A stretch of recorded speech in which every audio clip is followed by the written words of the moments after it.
Morning. I'm just having a little stroll this morning. It's just gone 6:30 in the morning. I've come into work early so I can do these steps. I'm marching for Prostate Cancer UK for the rest of this month. Every day I'm going to do 11,000 steps. But more importantly,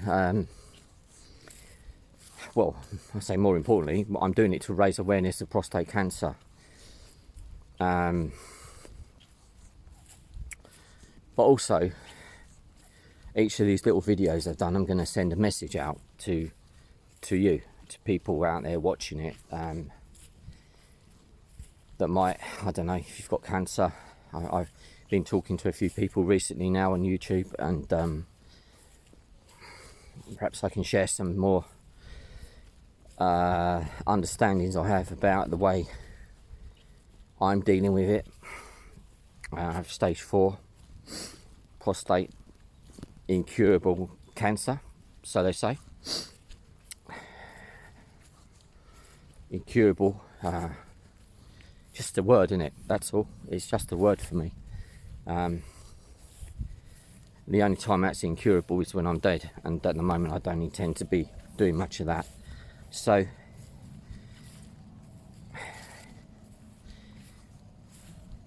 a few weeks ago I was going down a pathway that perhaps wasn't as good in terms of the way I'm thinking about the future and thinking about life in general, and just getting a little bit bogged down, you know, because this is scary. This is scary stuff for anyone that's going through prostate cancer, any cancer. The word spreads terror into most people's hearts, souls. And I just needed something to get me off this course of starting to think the wrong way, starting to become more negative. And you need sometimes a purpose, and the purpose for me was I noticed this little advert that said September is March for Men in the UK, to raise awareness and money for prostate cancer, and the challenge is to do 11,000 steps every day.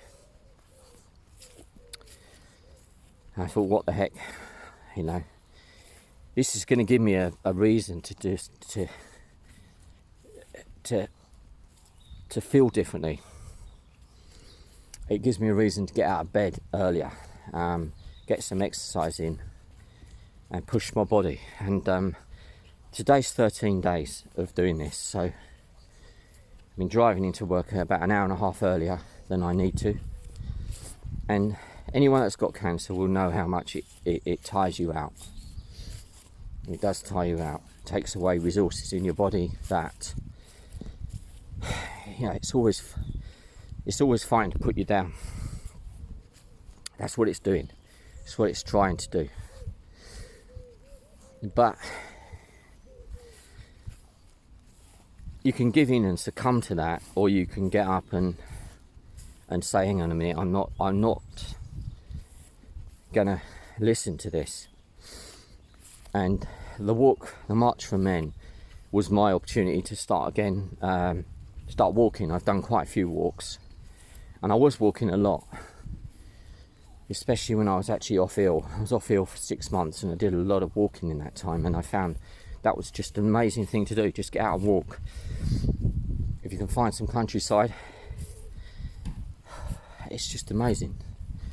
It just makes you feel better. But the whole purpose is to change the way my mindset. You know. Good morning. Some beautiful dogs. People are walking their dogs. It's beautiful. And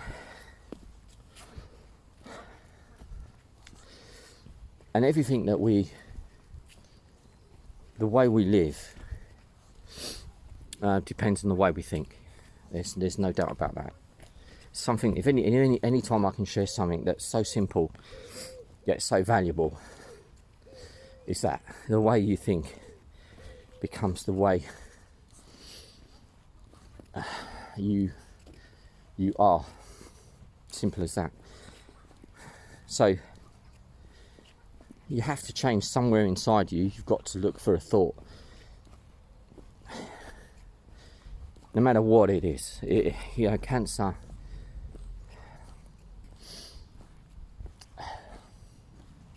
likes to destroy our hopes, dreams.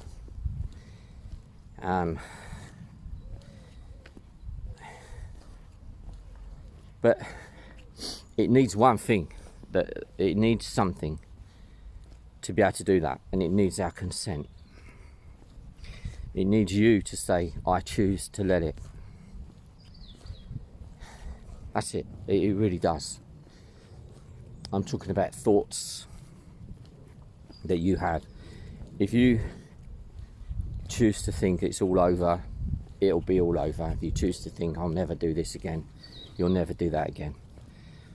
I was diagnosed a year ago in 2 days' time.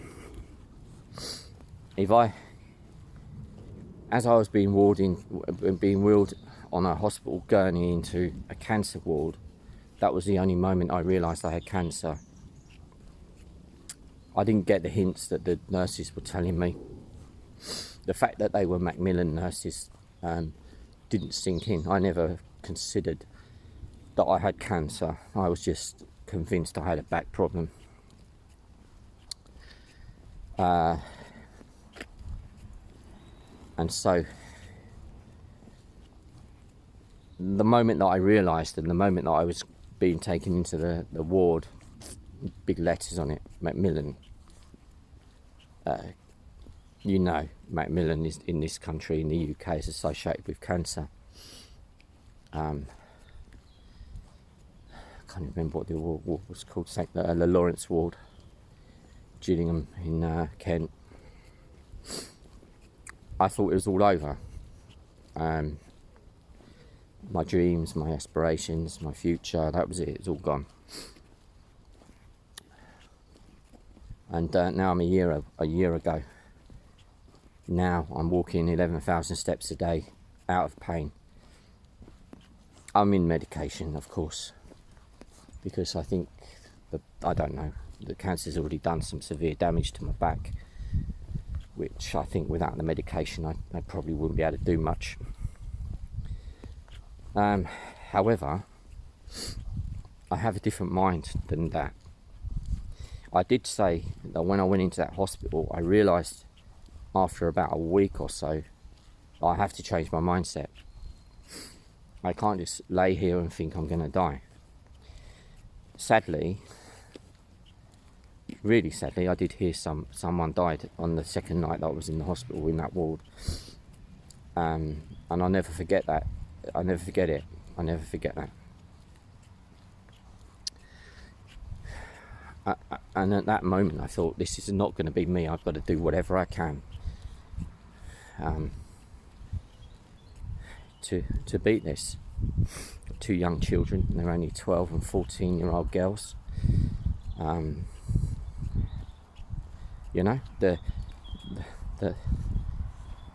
The reasons are all there, the purpose is there, that I just needed to find the thought. And once you find a thought and you follow it, a positive thought, it can take you anywhere, and it changes things. And I found that I was going down this path a few weeks ago. I've been really positive all through the year. I've been writing blogs about it as well. I frequently write a blog, which you can see on I've got a little website called livingwithcancer.org, livingwithmycancer.org. There's hundreds of blogs on there, but sometimes I can't put down in writing what I'm trying to say, so the videos now are really something I've changed to.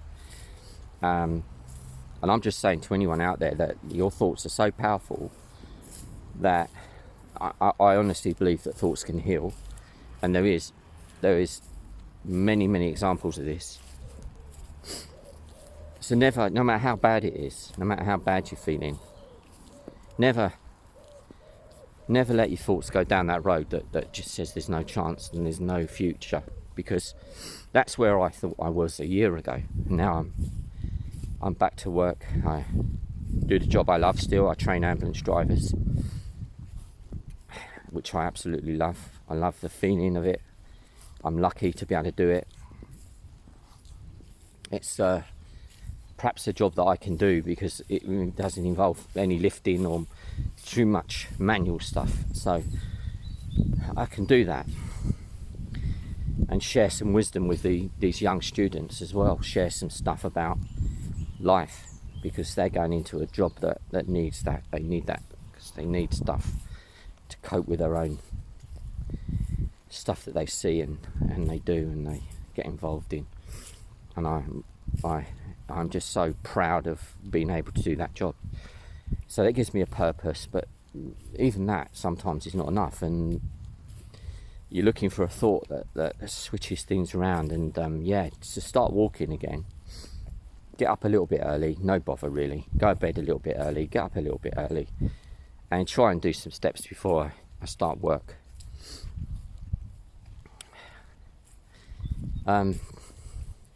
I done 18,000 steps yesterday, nearly 19,000, which I just kept walking and be a Forrest Gump really. Just started to walk and carried on walking. During and after work, it was just one of them days where a lot of walking went on. I'll be going to work shortly and be in an ambulance most of the day, so I'm trying to do it all now. But your mind has this power to change the cells in your body. So every time you think about something, you get this incredible charge of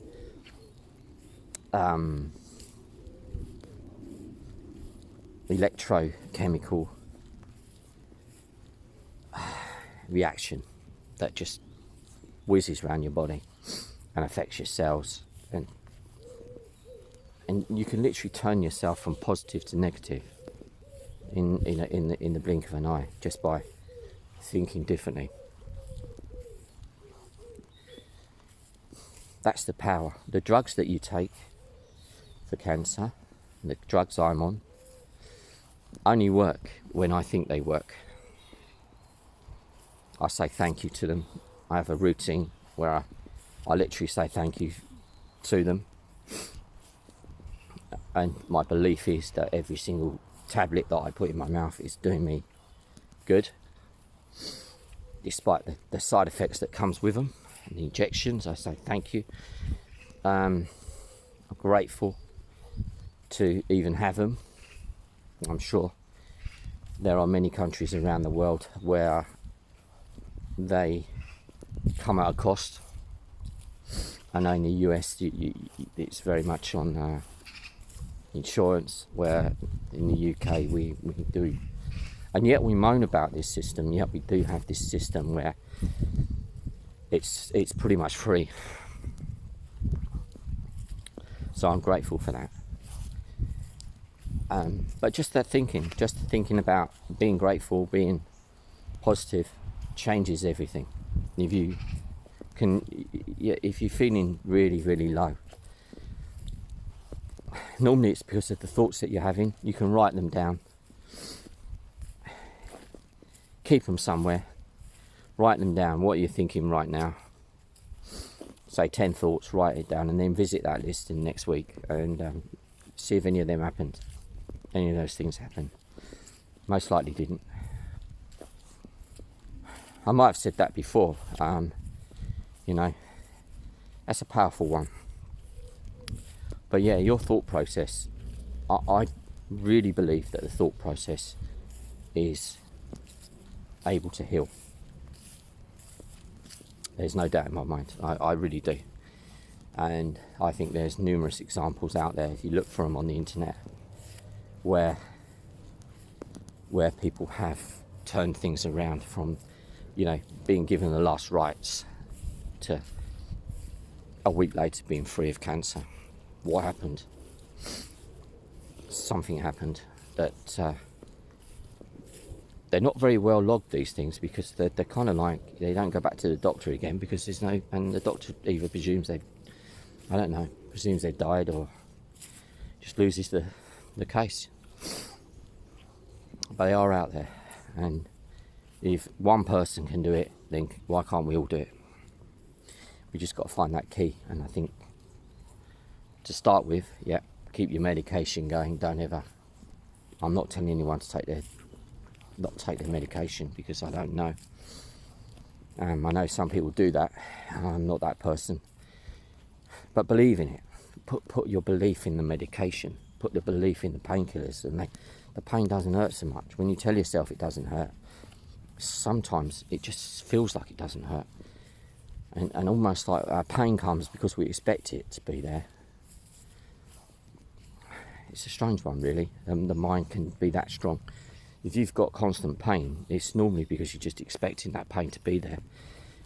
And I'm not saying this is every case, but in a lot of cases, we kind of we concoct our own pains just through expectation. So yeah, I'm hoping it's a bit of a longer video than I originally thought I was going to do, but if you sit through it and it's worthwhile, let me know how you feel. Share what your thoughts are about this stuff, because despite it all, you've got something up there in your head that and your heart that combine together. These two things that produce our consciousness are so powerful, so powerful. And I don't think cancers and things like this have a chance when you know how to use it. I'm learning myself each and every day. I'm happy to share what I know, and yeah, that's really all I wanted to talk about today. And thanks for joining me on my walk. And yeah, whatever you're doing, have a nice day, and try that one thing. Try writing down a list of things that you have got going on in the mind at the moment. Just try it. Put it to one side and come back to it, maybe in a few days or a week. You can even leave it for a month, it doesn't matter. I'm pretty sure that most of the things on that list won't happen. They're just things that you're making up in your mind. And if you take one of them things and perhaps change the way you think about it, perhaps today, try and find something and change it around just by thinking about something different. Yeah, it can be any aspect of your life. Anything, yes. It's all thought controlled. Your mind is controlling everything. I'm pretty sure the disease comes to me, or comes to us, in the first place through years of thinking about, and years of emotional abuse on ourselves. We're not good enough. We're never good enough. We don't live up to our own expectations or what we think other people expect of us. We're not worthy, and we have a lack of this self-worth, and I think that causes disease. I really do. Now I don't feel any of that at all, and I used to feel that way. Now I don't have that, because I've changed the way I think, and I believe that I can tackle anything now, and there's nothing special about me. So yeah, go out and do that and see how it goes. Let me know, and I'll come back and speak to you soon. So yeah, wherever you are, take care now.